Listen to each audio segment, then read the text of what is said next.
Genesis chapter 1. I'll be reading from the New Revised Standard Version. In the beginning, when God created the heavens and the earth was a formless void, and darkness covered the face of the deep, while a wind or breath or ruah from God swept over the face of the waters. Then God said, "Let there be light," and there was light. And God saw that the light was good. And God separated the light from the darkness. God called the light day, and the darkness he called night. And there was evening and there was morning, the first day. And God said, "Let there be a dome in the midst of the waters, and let it separate the waters from the waters." So God made the dome and separated the waters that were under the dome from the waters that were above the dome. And it was so. God called the dome sky, and there was evening and there was morning, the second day. And God said, "Let the waters under the sky be gathered together in one place, and let the dry land appear." And it was so. God called the dry land earth, and the waters that were gathered together he called seas. And God saw that it was good.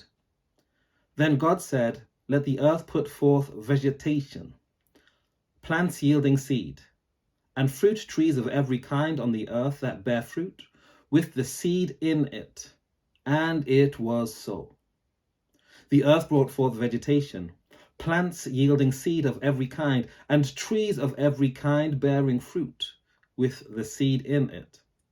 And God saw that it was good. And there was evening and there was morning, the third day. And God said, "Let there be lights in the dome of the sky to separate the day from the night, and let them be for signs and for seasons and for days and years. And let them be lights in the dome of the sky to give light upon the earth." And it was so. God made the two great lights, the greater light to rule the day and the lesser light to rule the night, and the stars. God set them in the dome of the sky to give light upon the earth, to rule over the day and over the night, and to separate the light from the darkness. And God saw that it was good. And there was evening and there was morning, the fourth day. And God said, "Let the waters bring forth swarms of living creatures, and let birds fly above the earth across the dome of the sky." So God created the great sea monsters and every living creature that moves, of every kind, with which the waters swarm, and every winged bird of every kind. And God saw that it was good. God blessed them, saying, "Be fruitful and multiply, and fill the waters in the sea, and let the birds multiply on the earth." And there was evening and there was morning, the fifth day. And God said, "Let the earth bring forth living creatures of every kind, cattle and creeping things, and wild animals of the earth of every kind." And it was so. God made the wild animals of the earth of every kind, and the cattle of every kind, and everything that creeps upon the ground of every kind. And God saw that it was good. Then God said, "Let us make humankind in our image, according to our likeness, and let them have dominion over the fish of the sea, and over the birds of the air, and over the cattle, and over all the wild animals of the earth, and over every creeping thing that creeps upon the earth." So God created humankind in his image. In the image of God he created them. Male and female he created them. God blessed them, and God said to them, "Be fruitful and multiply, and fill the earth and subdue it, and have dominion over the fish of the sea, and over the birds of the air, and over every living thing that moves upon the earth." God said, "See, I have given you every plant yielding seed that is upon the face of the earth, and every tree with seed in its fruit.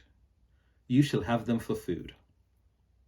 and to every beast of the earth, and to every bird of the air, and to everything that creeps on the earth, everything that has a breath of life, I have given every green plant for food. And it was so. God saw everything that he had made, and indeed it was very good. And there was evening, and there was morning, the sixth day. Genesis chapter 2. Thus the heavens and the earth were finished, and all their multitude. And on the seventh day, God finished the work that he had done, and he rested on the seventh day from all the work that he had done. So God blessed the seventh day and hallowed it, because on it God rested from all the work that he had done in creation. These are the generations of the heavens and the earth when they were created. In the day that the Lord God made the earth and the heavens, when no plant of the field was yet in the earth, and no herb of the field had yet sprung up, for the Lord God had not caused it to rain upon the earth, and there was no one to till the ground. But a stream would rise from the earth and water the whole face of the ground. Then the Lord God formed man from the dust of the ground. He breathed into his nostrils the breath of life, and man became a living soul, or man became a living being.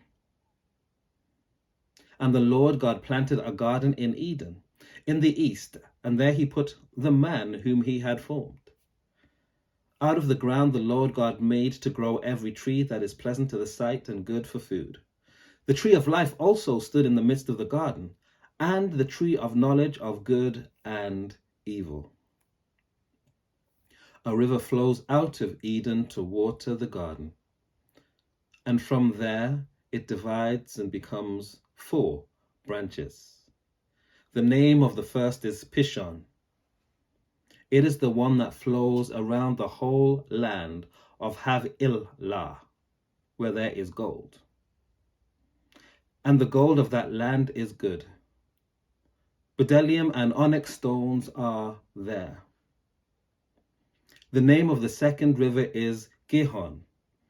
It is the one that flows around the whole land of Cush.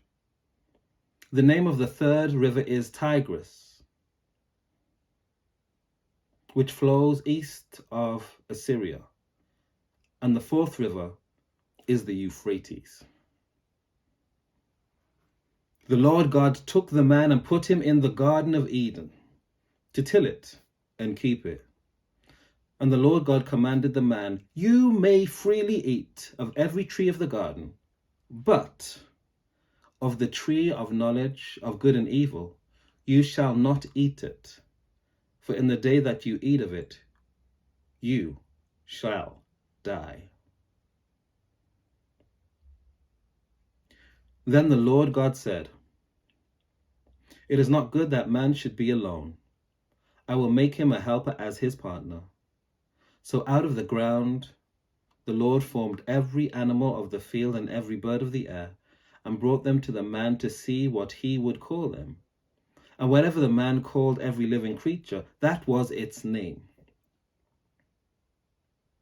The man gave names to all cattle, and to the birds of the air, and to every animal of the field.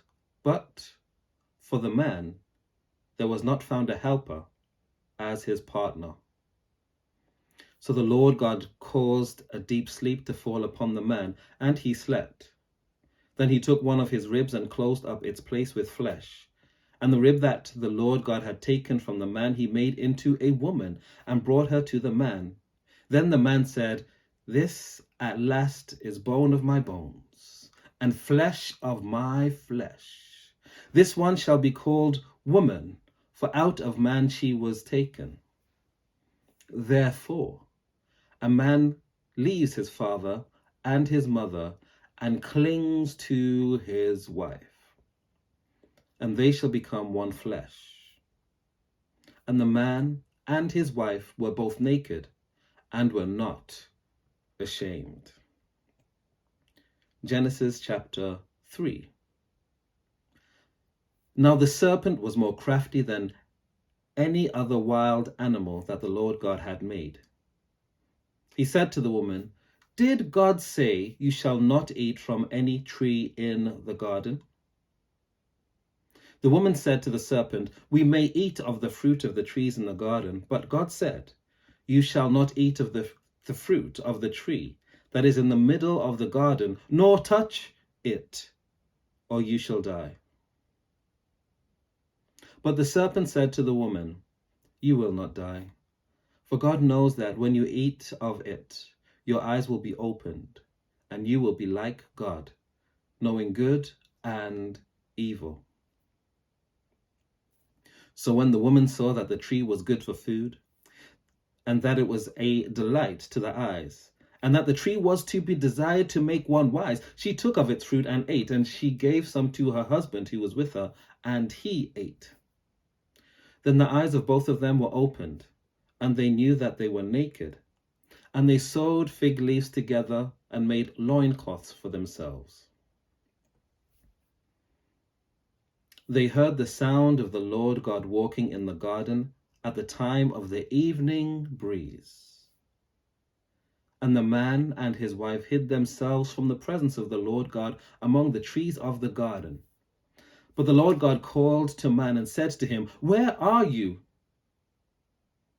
He said, "I heard the sound of you in the garden, and I was afraid, because I was naked, and I hid myself." He said, "Who told you that you were naked? Have you eaten from the tree which I commanded you not to eat?" The man said, "The woman whom you gave to me, the woman who you gave to be with me, she gave me fruit from the tree, and I ate." Then the Lord God said to the woman, "What is this that you have done?" The woman said, "The serpent tricked me, and I ate." The Lord God said to the serpent, "Because you have done this, cursed are you among all animals, and among all wild creatures. Upon your belly you shall go, and dust you shall eat all the days of your life.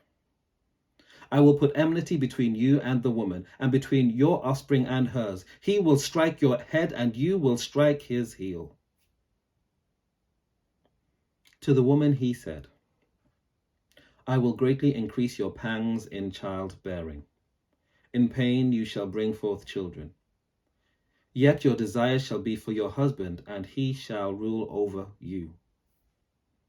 And to the man he said, "Because you have listened to the voice of your wife, and have eaten of the tree, about which I commanded you, you shall not eat of it. Cursed is the ground because of you. In toil you shall eat of it all the days of your life. Thorns and thistles it shall bring forth for you, and you shall eat the plants of the field. By the sweat of your face you shall eat bread, until you return to the ground. For out of it you were taken, you are dust, and to dust you shall return." The man named his wife Eve, because she was the mother of all living. And the Lord God made garments of skin for the man and for his wife, and clothed them. Then the Lord God said, "See, the man has become like one of us, knowing good and evil, and now he might reach out his hand and take also from the tree of life and eat and live forever." Therefore the Lord God sent him forth from the Garden of Eden to till the ground from which he was taken. He drove out the man, and at the east of the Garden of Eden he placed the cherubim and a sword flaming and turning to guard the way to the tree of life. Take care. God bless. See you next time.